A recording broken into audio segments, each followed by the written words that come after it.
And I know some teachers talk about the I completely disappearing, but I don't know what they mean by that, and I don't know if I'm talking about the same thing. Like, so I know that the like neo-Advaitins would say that I'm not speaking about the same thing. I don't know if I'm speaking about the same thing. Like in the beginning, because I had been so heavily taught by neo-Advaita, like I felt like I knew what that meant. But over time, like you begin to question all these teachings more and more. And I really don't know if I know what that means. The I disappears. Like what it really feels like here, if I really like narrow down it, is it feels like nothing is speaking. There is nobody here in the way, like there's nobody here, it's just coming out. There's no center point, there's nothing which is speaking, there is nothing which is looking, but there's this character that's coming and going constantly.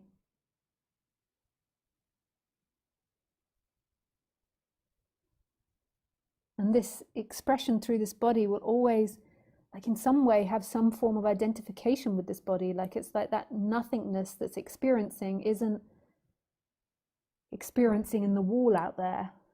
It is in a way, if you zoom into the moment, like you can't tell where the experiencer is, it's everywhere. But it's like as soon as we begin to get into the language, like it is coming from this apparent angle, even though when everything's dropped, it's not. It is seemingly coming from this angle. Like, and you can also say it's not. The semantics of words in a way. But I don't know if I relate to that teaching anymore.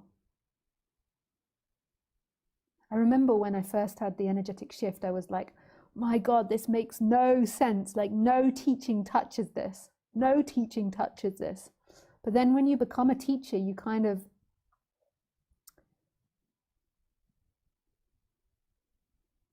you have to say things in order to try to express this, even though you know that the words don't match it. And you kind of get pushed into areas of teaching. Like,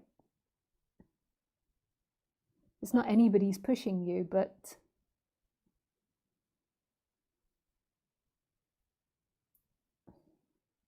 it's like you have to have words and sentences in order to define and in order to teach something. Whereas really the greatest teaching there is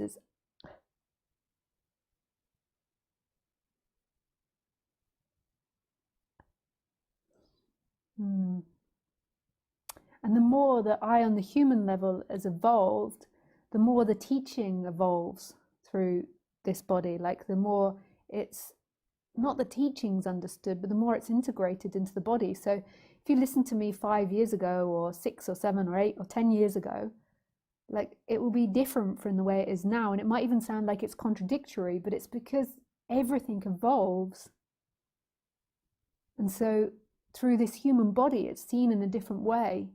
And it's expressed in a different way. In a way, the core is still the same, that awakening is still the same, but the shift and the evolution and the problems, you begin to see the problems of teaching in specific ways.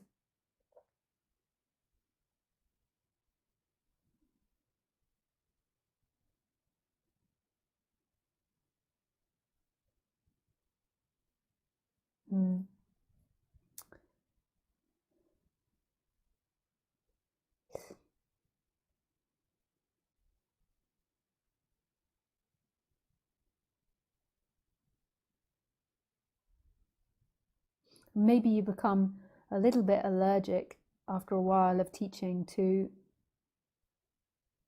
this.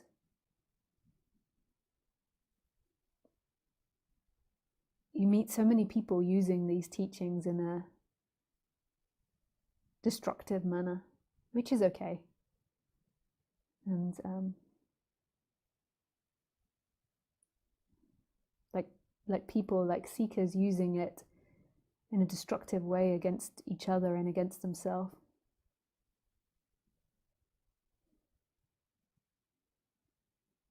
And that also affects the way you teach.